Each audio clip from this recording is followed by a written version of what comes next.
Қала әкімдігінің мәжіліс залында мемлекеттік қызметкерлерге тұрмыстық зорлық-зомбылықтың алдын алу туралы Қазақстан Республикасының жаңа заңы түсіндірілді.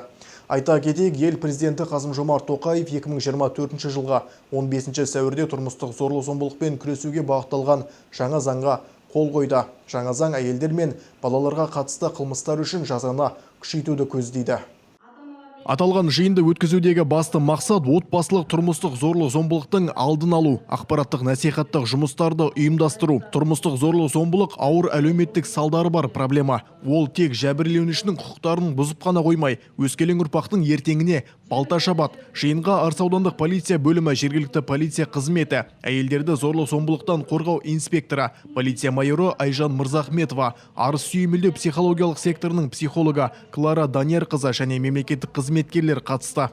Әуелі Айжан Әділбекқызы жиынға қатысушыларға президент тұрмыстық зорлық-зомбылыққа жазаны күшейтетін заңға қол қойды. Енді отбасындағы ұрып-соғу жағдайлары қылмыстық кодекспен қаралады. Құжатқа сәйкес денсаулыққа қасақана ауыр не орташа зиян келтіруге қатысты жауапкершілік қатаңдатылды. Суицидке итермелегендер үшін де қылмыстық жауапкершілік енгізілді. 16 жасқа толмағандарға зорлық-зомбылық көрсеткендерді бас бостандығынан айыру жазасы қарастырылғанын айтып өтті. Жазаны күшейту, адамды өлтіру, қазіргі жас баланы қатысты 20 жылға немесе бас бостандығынан айыру болса, ал қазіргі жаңа заң бойынша тек қана бас бостандығынан өмір бойы айыру. Суицидке дейін жеткізу, бұрын соңды 3 жылдан 8 жылға дейін бас бостандығынан айырылатын болса, қазір 5 жылдан 9 жылға дейін бас бостандығынан айыру. Денсаулыққа қасақана зиян келтіру, бас бостандығын бұрын соңды шектеу болса, жаңағы айтып өткендей, әкімшілік жауапкершілікке тартылатын болса, оның бәрі алып тастап, жаңа заңда 2 жыл, 3 жыл, 8 жылға дейінгі бас бостандығынан айыру болып, жаңағы дене жарақатына байланысты.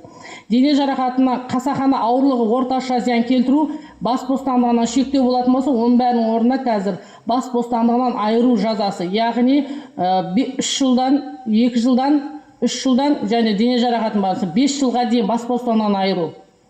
Азаптау, бұрын соңды азаптау деген бабы жоқтығын қазір мына жаңа заңда азаптау қосылып отыр. Бұрын соңды 2 жылға дейін тек қана шектеумен қарастырылатын болса, қазір 3 жылға дейін бас бостандығынан айыру болып тағайындалып отыр. Осылайша бұрын ұрып-соғу және денсаулыққа қасақана жеңіл зиян келтіру әкімшілік құқық бұзушылық ретінде сараланып келсе, енді осы тектес қылмыстар үшін қылмыстық жауапкершілік енгізілді.